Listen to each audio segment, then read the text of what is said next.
We are genetically programmed to be of a certain shape. Big, small, large bones, small bones, fat, chunky, lumpy, obese, skinny, slender or skeletal. And from birth, it depends on how much junk food and sugary drinks it takes to get an individual fat. The fattest people are now in America, followed closely by Australia, as always, where crap food and drinks are now linked with a complete lack of exercise, particularly in young people. If authorities wish to stop the spread of diabetes and heart problems, they should curtail advertising from big pharma and big junk food, promote clean, uncontaminated food and water, get bums off seats by banning mobile phones and computers until the age of 30, and make children walk, horse ride or bike ride to and from school. I don't think this is going too far. It won't happen anyway. So, in the opinion of health authorities, we now have miracle diets and miracle appetite suppressants. None of these diets and appetite suppressants work. You may lose weight at the start, but quickly resume your own body shape. What's worse, the appetite suppressants are all based on speed, which makes you feel good as your weight drops, but then it rises again, possibly with associated brain damage. One of the first celebrity weight reduction gurus was Nathan Pritikin, in America of course, who designed a diet of nuts, legumes, organic fruit and cereals and other healthy stuff. He sold millions of books, all with good-looking Hollywood stars on the cover. Amazingly, these books still sold even after he jogged down a Chicago street and dropped dead at the age of 60.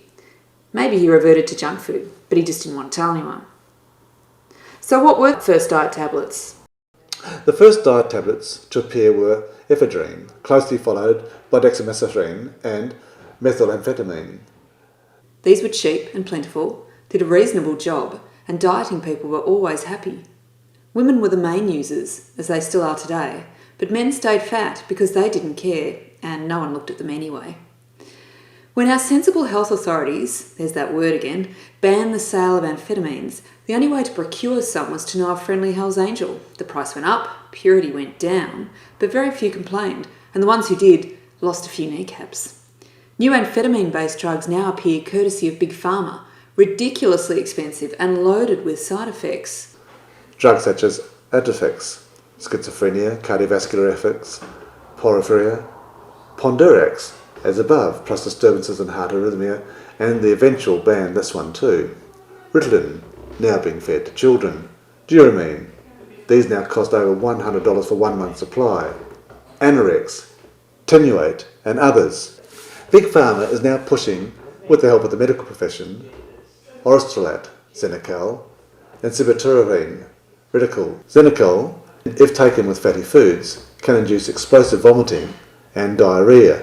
Redocetil is now implicated with serotonin syndrome, which is serious and sometimes fatal with disruptions of brain chemicals.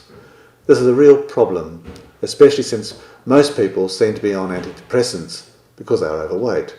This result is in an increase in the amount of serotonin in your body system, and nobody knows why this works for depressed people or the imbalances that it produces.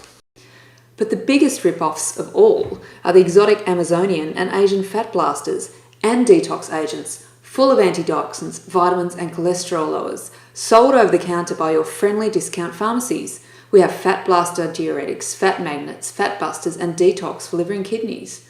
None of them work, and the manufacturers operate on the theory that the more you pay, the better it will be. Well, at least for them, not the customer. The biggest rort in recent times was on American TV, where Dr. Mehmet Oz promoted raspberry ketone, the fat buster in a bottle. Ketones are in many plants, minding their own business and doing a good job for the plant. They have since found that the raspberry ketone is extracted from rhubarb, peaches, grapes, pine trees and can be synthesised, which is where most of it comes from. In summary, don't believe anything on TV and treat with scepticism all diets, pronouncements from doctors and anything from Big Pharma.